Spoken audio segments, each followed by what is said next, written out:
Hello students, today we will discuss about the pharmacognostic profile of ginger and asafoetida. So first drug is ginger, which is commonly known as gingibaris, gingiber and adrak. In Hindi we say commonly adrak. It is known as adrak in Hindi. And if we talk about the biological source, it consists dried rhizomes of Gingiber officinale, which belongs to family Gingiberaceae. Okay, its useful part is the rhizomes, and botanical name of plant is Gingiber officinale, and this plant belong to family Gingiberaceae. Geographically, it is mainly cultivated in West Indies, Nigeria, Jamaica, India, Japan and Africa. And if you can see the image of plant of ginger, it is looking like this, and this image is the fresh rhizomes of gingers, and this one is the dried gingers. So now if we talk about the cultivations, collections and preparations, so suitable altitude for the cultivations of ginger is 600 to 1500 meters, and it require loamy soil. It may be sandy or clay loam or red loamy soils is suitable for the cultivations, and the pH of soil should be 6 to 6.5, and the regions which have the very good rainfall will be suitable for the cultivations of ginger, and there should be rainfall approximately 1500 millimeters. Following the temperature 12 to 35 degrees Celsius will be suitable for the cultivations of the gingers. And the time of the sowing, normally first week of May to June we can sow the parts of the plant, and preserved rhizomes are commonly used for the cultivations and for the sowing purpose, and these preserved rhizomes should contain at least one living bud, and it will be sown on the land, and the plants will be matured during the month of December or January, and after maturity these rhizomes are collected and followed by soaking in the water overnight, and in next morning they are scraped with a knife to remove the outer cork and little parenchyma. So what we are doing here, that we will take the preserved rhizomes, and there should be at least one living bud should be there for the planting purpose, and normally these rhizomes are sowed during the month of May to June, and this plant will mature during the month December or January, and after maturity all the rhizomes will be collected and they will soaked in the water for overnight, and in next morning we will take the rhizomes and we will scrap with a knife, with the help of knife, to remove the outer cork and the parenchyma. Now they are washed again, then dried under sun for a week, and normally superphosphate, ammonium sulfate, potash are the fertilizers which are used during the cultivations. And if we talk about the yield, so per hectare 1500 kilograms gingers can be obtained. So in these pictures you can see that farmers are drying rhizomes in the sunlight. They are digging from the land and collecting one side, and this lady is showing that collected rhizomes of ginger. So in this way we can cultivate the ginger. And now if we talk about the morphological character, so you can see the color, it will be buff or brownish yellow. Odor is aromatic and agreeable. Taste is pungent. Size, length is 5 to 15 centimeter, whereas width 2 to 7 centimeters, and its thickness may be 1 to 1.5 centimeters, and it is sympodial in shape. Sympodial shape means when some branches occurs, so it is known as the sympodial shape. So you can see that this type of structure where so many branches are there, this type of structure is known as the sympodial shape. So you can see that some striations is there. So surface which contain the longitudinal striations. So these lines are the striations, then some nodes are there, and some branches are there, so this portion is known as the finger, and some terminal buds are also there. And if we see the fracture, so this fracture is short and fibrous type.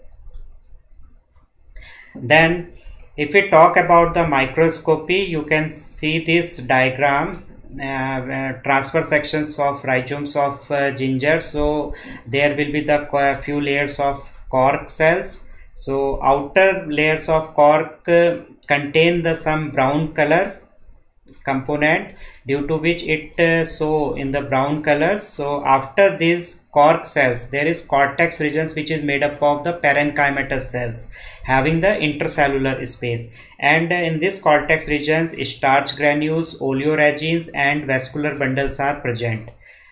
And these vascular bundles are covered by the some sclerenchymatous fibers. Because of this, it is known as the fibrovascular bundles.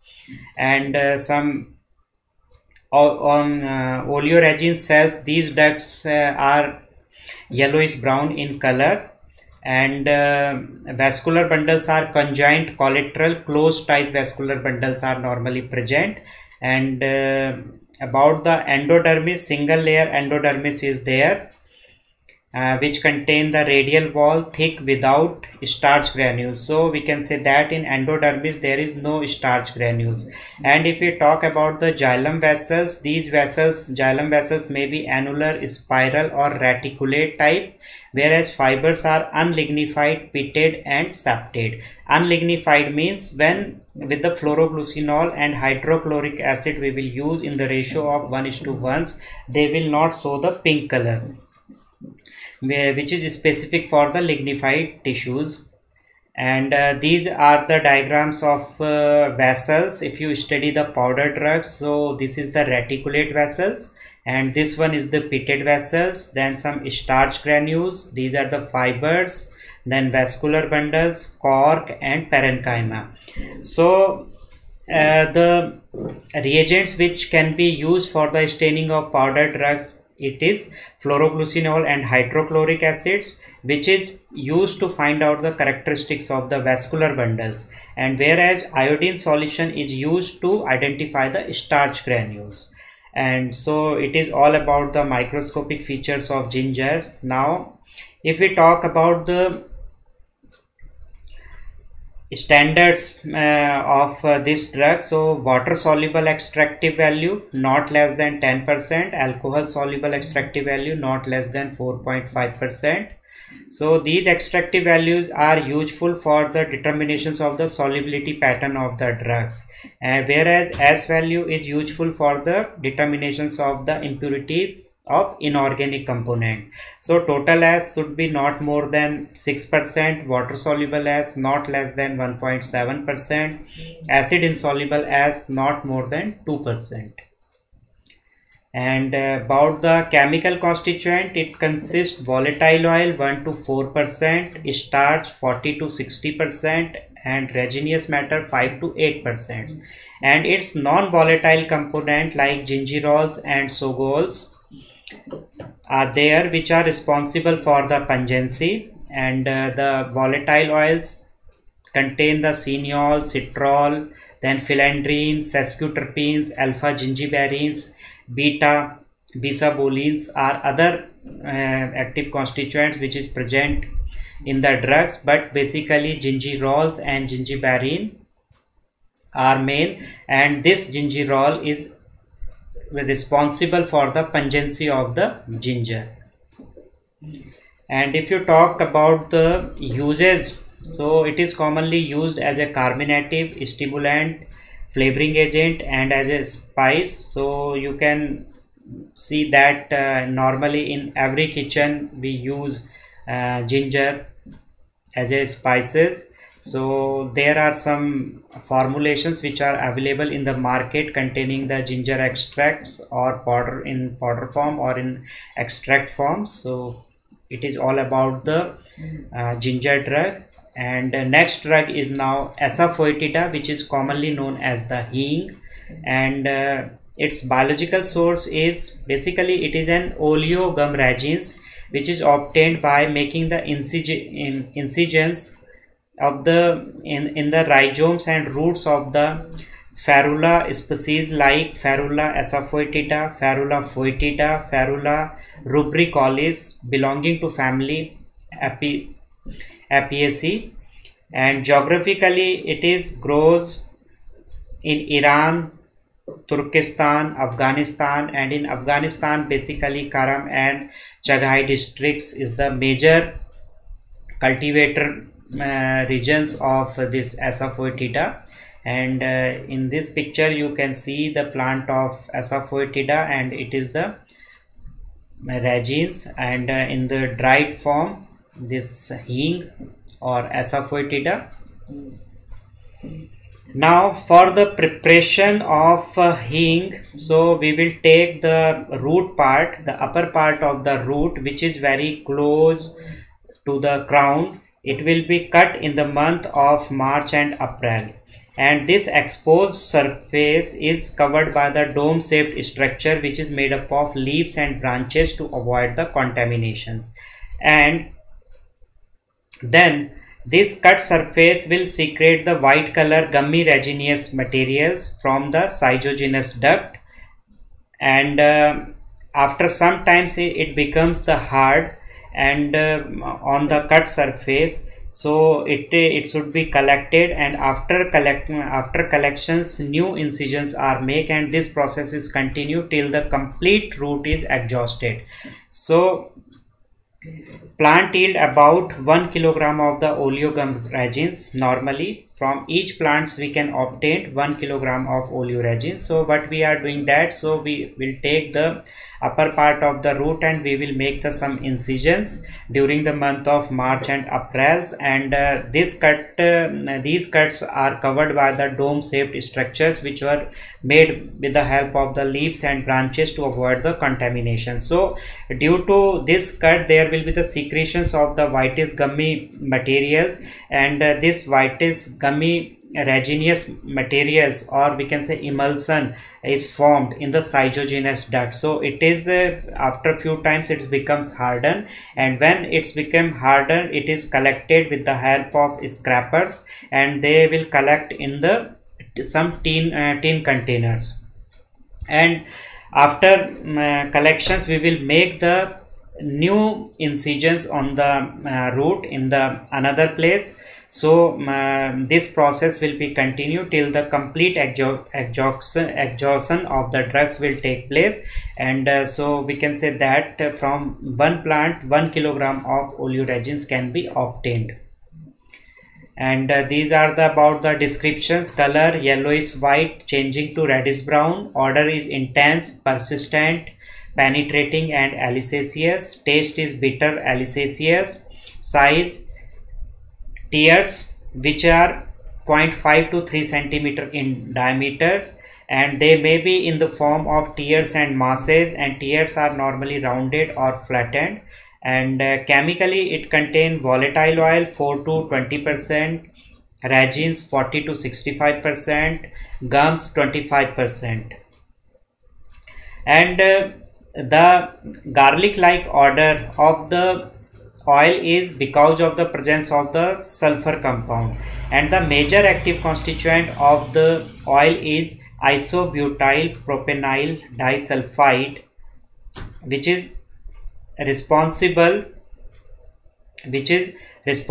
for the garlic like odor. So there are 3 sulfur compounds like 1-methyl propyl 1-propenyl disulfide, 1-methyl thiopropyl 1-propenyl disulfide, 1-methyl propyl 3-methyl thio 2-propenyl disulfide, and it also contains the asareginotanols and ferulic acids, pinene, vanillines, and free ferulic acid. So we can say that ferulic acids and asareginotanols may be in the form of free form, or they may be the mixture of some compound which is in the ester forms. So asareginotanols and ferulic acids is major, and others are pinenes, vanillines, and on treatment when we treat ferulic acid with the hydrochloric acid, it gives the umbelliferone, which is chemically coumarins, and which gives the blue fluorescence with the ammonia solution. And other constituents in minor quantity like philandrine, camphene, myrcene, limonene, fancone, eugenol, linalool, geraniol, isoborneol, borneol, guaiacol, cordinol, fornisol, asafoetidine, foetidine. These are the compounds which are present in minor amount, but asareginotanols and ferulic acids are main component. So these are the structures of phytoconstituents. So it is about the chemical constituent of Asafoetida. Then these are the identification tests. So first test on treatment with water, it produces a milky emulsion. When we will treat with the water, it will produce the milky emulsions. Another test, we will take the drug and it will boil with the hydrochloric acid for some time, followed by the filtrations and additions of the ammonia to the filtrate. So a blue fluorescence is obtained, that is because of the sulfite compound. Next test is to the fractured surface we will add 50% of nitric acid, due to which it will give the green color. And in another test on the fractured surface of the drug, on addition sulfuric acid, a red color is obtained which change to violet on washing with the water. And these are the usage of Asafoetida. Normally carminative, expectorant, antispasmodic, laxative, flavoring agent in curry, sauce and pickles, as an enema for intestinal flatulence. And if we talk about the adulteration, so it is commonly adulterated with the gum arabic and other gum reagents like rosin, gypsum, red clay, chalk, barley or wheat flour, and slices of the potatoes. And this Madhu Dosantak is the formulations which is contain the Asafoetida as a one component, which is useful for the diabetes. And these are the references which I used to make this video. So thank you very much for watching this video.